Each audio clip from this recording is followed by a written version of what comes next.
There are would-be murderers all around the world who want to kill you and me and themselves because they're motivated by what they think is the highest ideal.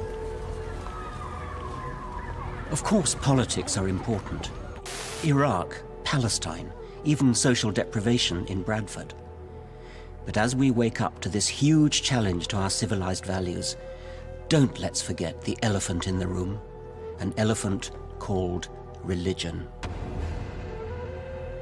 The suicide bomber is convinced that in killing for his God, he will be fast-tracked to a special martyr's heaven. This isn't just a problem of Islam.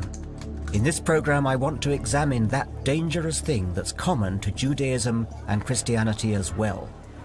The process of non-thinking called faith. I'm a scientist, and I believe there is a profound contradiction between science and religious belief. There is no well-demonstrated reason to believe in God. And I think the idea of a divine creator belittles the elegant reality of the universe. The 21st century should be an age of reason, yet irrational, militant faith is back on the march.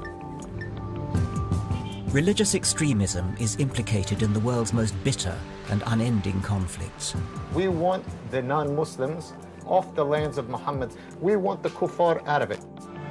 America, too, has its own fundamentalists. The issue for the next generation is going to be the Islamification of Europe.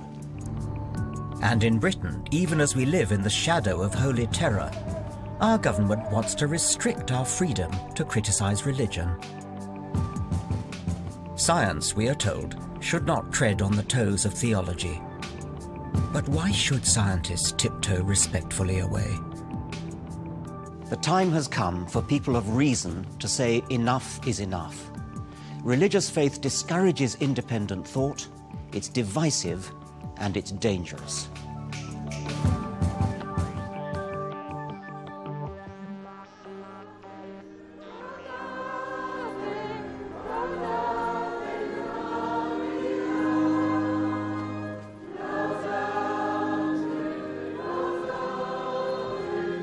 It looks lovely, doesn't it? Inoffensive and gentle. But isn't this the beginning of that slippery slope that leads to young men with rucksack bombs on the tube? If you want to experience the medieval rituals of faith, the candlelight, incense, music, important-sounding dead languages, nobody does it better than the Catholics. At Lourdes, in southern France, the assault on the senses appeals to us not to think, not to doubt, not to probe. And if we can retain our faith against the evidence in the teeth of reality, the more virtuous we are. Pretty impressive sight, isn't it? I could imagine finding it very seductive. Partly because of the tremendous feeling of group solidarity that there must be. If you have the delusion that you're Napoleon, it must be a fairly lonely feeling because nobody else agrees with you. Your faith that you're Napoleon needs a lot of shoring up. But these people here, thousands of people, all have exactly the same delusion. And that must give wonderful reinforcement to their faith.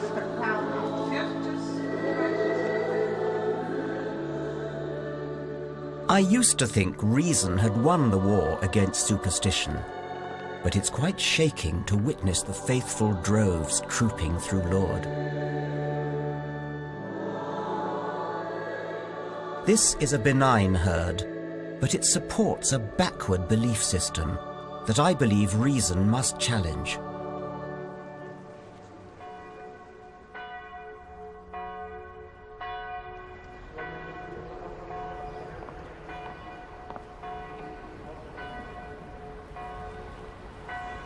Daylight reveals more of this shrine, where a myth is perpetuated that a virgin who gave birth, Christ's Mother Mary, appeared here once to an impressionable, and I do mean impressionable, young girl. The faithful make the pilgrimage here, because they believe that terrible afflictions can be cured by dragging their poor bodies up to a pool of water where the Virgin Mary made her miraculous appearance. In reality, they're probably more likely to catch something from the thousands of other pilgrims who've wallowed in the same water.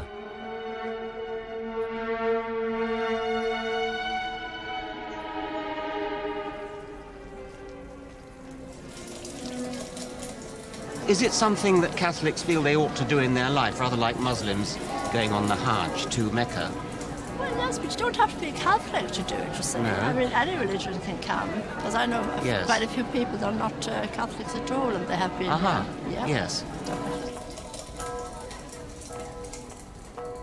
And what are you hoping to get out of it? Well, I've got a lot out of it. I've got faith, I've got trust, Yes. and a belief that there is a person up there Right. stronger than any medical person. Right. What about a cure, then? It may seem tough to question these poor, desperate people's faith. But isn't bracing truth better than false hope? What is the evidence for any miracles? There are actually 66 declared miracles. There are about 2,000 unexplained cures here. But then we would say there are millions of people who have been healed in different ways. Healed in some sort of mental way? Healed in spiritual way, or people who have come to terms with their own particular situation. People who have rediscovered God in their lives again. People who have received a new grace here in Lourdes. So you tend to get about 80,000 per year who There are come about 80,000 sick pilgrims who come Yes. here every year. That's been going on for more than a century now, for a Yes. century and a half. Yes. So 80,000 per year, and of those, 66 have been cured. Correct. I'm just, you see the way I'm thinking. Yeah.